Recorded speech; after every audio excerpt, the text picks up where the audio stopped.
जो भावनाएं मैंने की हैं वो नहीं करता हूं। आपके ध्यान में आया?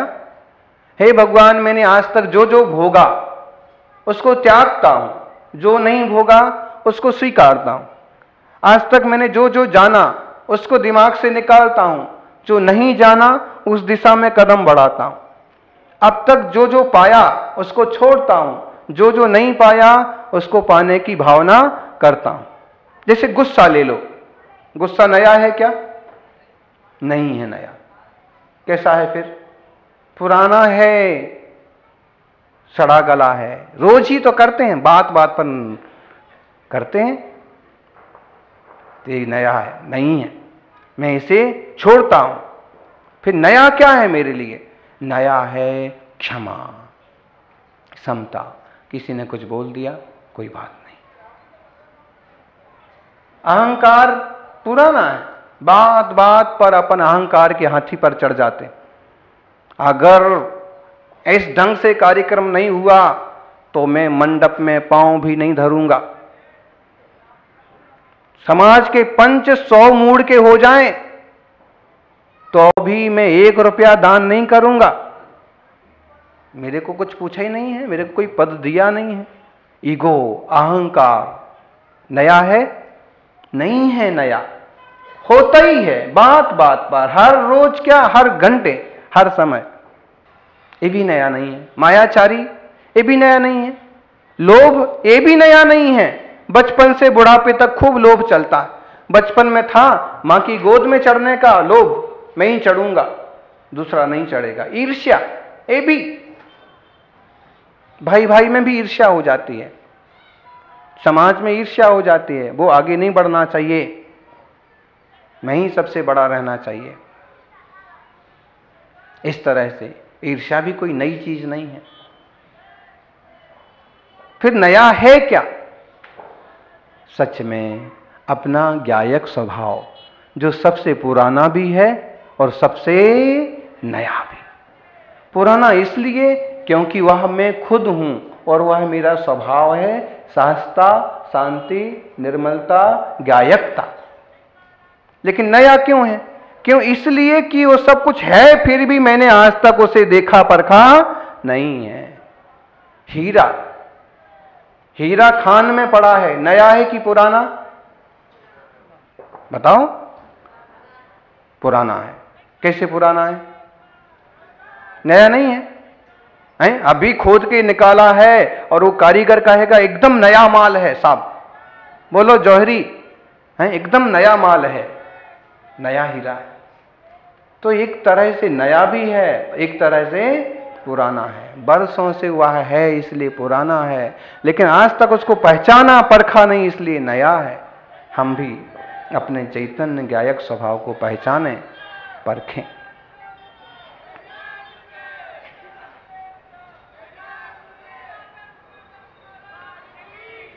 ध्यान रखना, नींद छोटी मौत है, मौत बड़ी नींद। नया कुछ नहीं है, हर पल नया है, हर पल पुराना है। ऐसे में हर एक श्वास का सदुपयोग हो, हर एक पल का पूरा पूरा उपयोग हो। इस जीवन की हर सांस को हम देवशास्त्र गुरु के चरणों में अर्पित करें।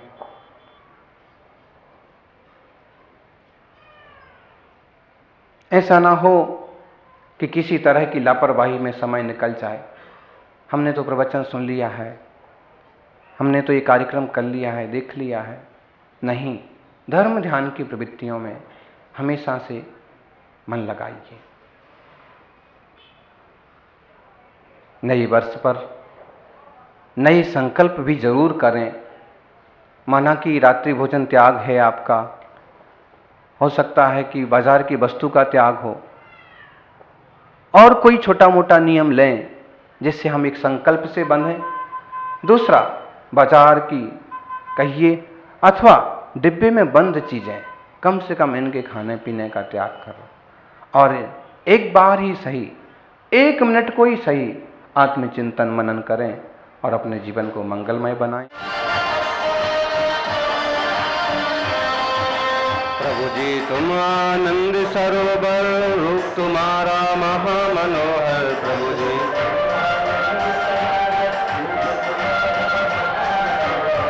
जी तुम आनंद सरोवर,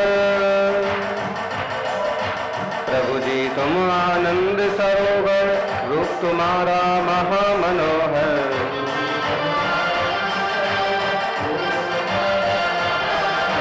प्रभु जी तुम करुणा के सागर, तुम ही हो प्रभु ज्ञान समंदर।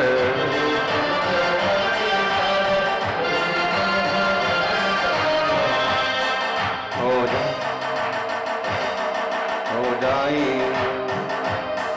जाए सबका कल्याण, पधारो महावीर भगवान।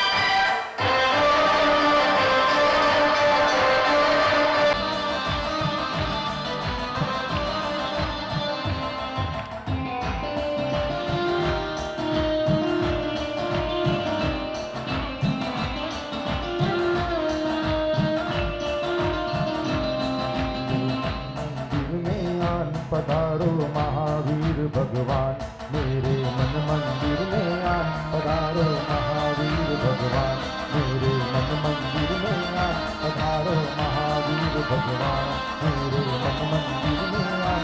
पधारो महावीर भगवान। आदिम तीर्थेश्वर आदि विधाता देवाधिदेव महादेव आदिनाथ भगवान की, वर्तमान जिन शासन नायक वर्धमान महावीर भगवान की, आचार्य श्री आदि सागर जी महाराज की, आचार्य श्री महावीर कीर्ति जी महाराज की, तपस्वी सम्राट गुरुदेव आचार्य श्री सन्मति सागर जी महाराज की जय। बोले परम पूज्य 108 आचार्य श्री सुनील सागर जी महाराज की जय। आचार्य संघ की जय।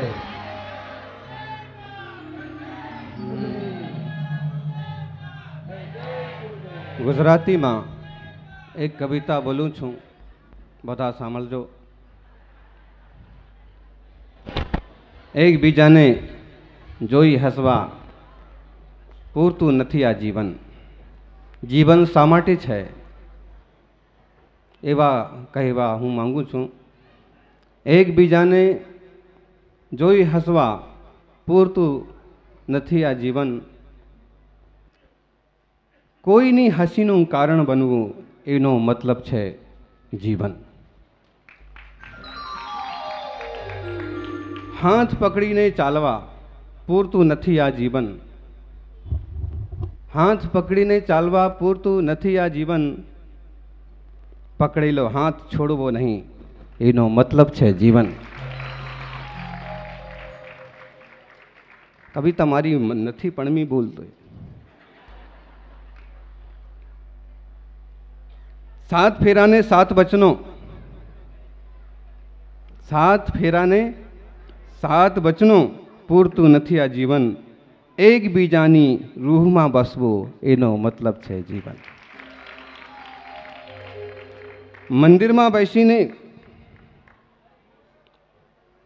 મંદિરમાં બેસીને પૂજા કરવું પૂરતું નથી આ જીવન, જીવનમાં ધર્મ રહેવો, જીવનમાં ધર્મ આવે આનું નામ છે જીવન। भगवान महावीर स्वामी ने अपने जीवन में धर्म उतारा, इसलिए महावीर स्वामी महावीर कहलाए, वर्धमान कहलाए। पंच कल्याणक का दूसरा दिन जन्म कल्याणक महोत्सव की यह मंगलमय बेला और सौधर्मेंद्र जहां प्रभु के दर्शन को तरस रहा है, वहाँ सौधर्मेंद्राणी तो गजब का रोल निभा रही है।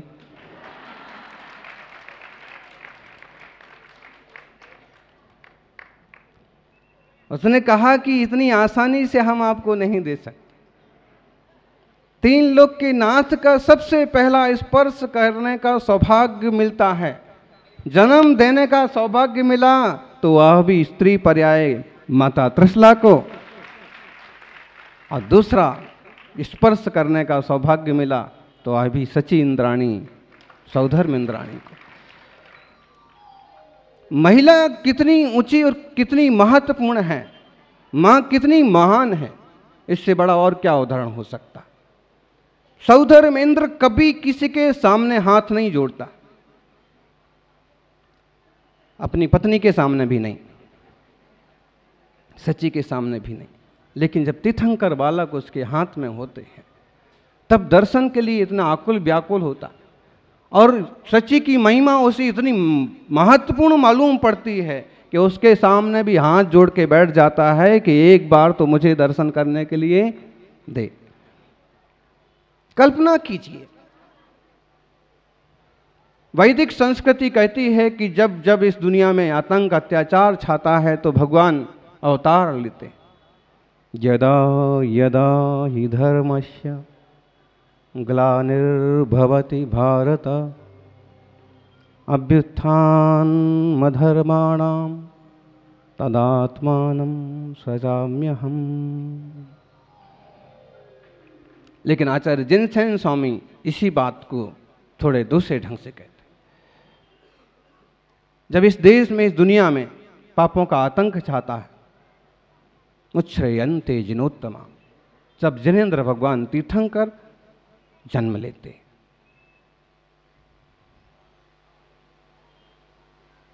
आचाराणाम विघातेना कुदृष्टिनाम सुसंपदाम धर्म ग्लानि परिप्राप्तु मुच्छ्रयन्ते जिनोत्तमा। महापुराण जिनसेन स्वामी। जब आचार विचार का घात होता है, खोटे लोगों की महिमा बढ़ जाती है, तब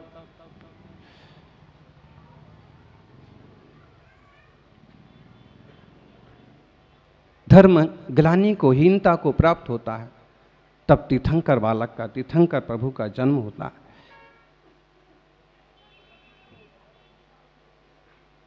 बात दोनों एक जैसी मालूम पड़ती हैं, लेकिन काफी अंतर है। किसी की मान्यता यह है कि भगवान बने बनाए होते हैं, केवल अवतार लेते हैं, जबकि महावीर स्वामी कहते हैं कि संसार का कोई भी आदमी, कोई भी व्यक्ति, कोई भी जीव सम्यक पुरुषार्थ करके भगवान बन सकता है। प्रत्येक आत्मा परमात्मा होने की सामर्थ्य रखता है। हम किसी को तुच्छ नहीं मान सकते, तुच्छ नहीं कह सकते। कभी कसाय और आक्रोश बस हम किसी को तुच्छहीन बोल दें, मान लें, समझ लें, लेकिन अध्यात्म दृष्टि तो यही कहती है कि प्रत्येक जीवात्मा परमात्मा। कहाँ है, किस देश में है, किस कोने में है, ये कोई बात नहीं। और इसलिए ज्ञानी का व्यवहार सबके प्रति सहज होता है।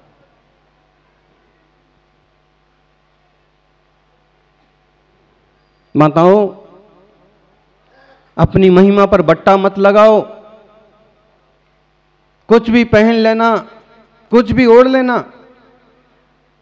कैसे भी कंघी बना ली, कैसे भी पाउडर लगा लिया, कैसे भी लाली लिपस्टिक पोत लिया, आधे अधूरे कपड़े पहन लिए, कहीं भी निकल गए। मां की महिमा पर बट्टा लगाना नहीं है तो और क्या है। 80-80 साल की दादियां जीन्स पहन करके आ जाती। हंसते हो आप लोग, हम आपको यही बताएंगे एक आध दिन मंदिर में।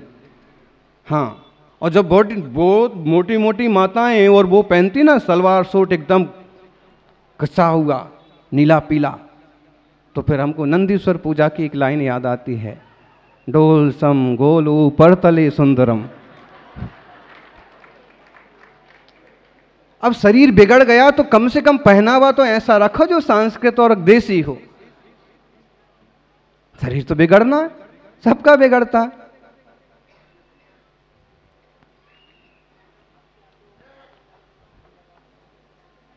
मां की महिमा कम से कम हमारी संस्कृति में, भारतीय संस्कृति में बहुत ऊंचा स्थान है। यत्र नार्यस्तु पूज्यन्ते रमन्ते तत्र देवता। नारी की पूजा होती है। आप देख लीजिए, शक्ति के रूप में कौन पूजा जाता है देश में? बहुसंख्यक लोग शक्ति के रूप में देश में पूजते हैं दुर्गा को। विद्या की देवता के रूप में किसको पूजते हैं? सरस्वती को। धन पैसा किसके हाथ में है? लक्ष्मी है। आदमी के हाथ में क्या बचा है? ऐसा कोई जेंट्स देवता बताओ जिसके पास कोई ज्यादा शक्ति? सारे लेडीज डिपार्टमेंट। इसका मतलब है कहीं ना कहीं पुरखों ने भी महिलाओं की महिमा को रेखांकित किया। प्रसिद्धि तो कुबेर की भी हो सकती थी, धन का स्वामी कुबेर।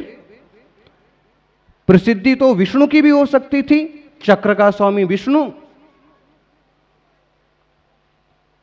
प्रसिद्धि तो गणेश की भी हो सकती है, गणपति गणधर स्वामी की भी हो सकती है, ज्ञान का स्वामी। लेकिन जितनी प्रसिद्धि उनकी हुई, शायद उनसे कुछ ज्यादा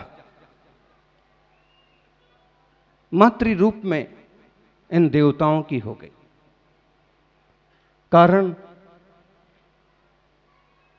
कारण खास मुझे तो ये लगता है कि जब महिला वर्ग को एकदम तुच्छ समझा जाता होगा तो कुछ महापुरुषों ने इस तरह की बात को विशेष रूप से आगे बढ़ाया। हम ऋषभदेव भगवान को, आदिनाथ स्वामी को देखते हैं तो जितना अपने बेटों पर उन्होंने ध्यान दिया, बेटियों पर भी उतना ही ध्यान दिया है। चक्रवर्ती भरतेश्वर को, बाहुबली को, अनंतवीर को, वृषभसेन को, सुबीर को जितना सबों को ज्ञान दिया, सबको अधिकार दिए, अपनी दोनों बेटी ब्राह्मी और सुंदरी को भी बराबर का अधिकार दिया। जितना उनको पढ़ाया उनको भी पढ़ाया। और स्पेशल जो कोमल विद्याएं होती हैं, कोमल विद्याएं, अक्षर विद्या, अंक विद्या, एक खास कर बेटियों को ही इसका अधिष्ठाता मुख्य बनाया। ब्राह्मी को ब्राह्मी लिपि सिखाई, जो आज ब्राह्मी लिपि के रूप में कई पुराने शिलालेखों में लिखी है। संघ में उसका अभी भी लेखन पठन होता है। और सुंदरी को गणित सिखाई, अंक विद्या सिखाई। आज भी गणित अंक 0 से चालू होता है। शून्य का आविष्कार किसने किया था? ब्रह्मभट्ट ने।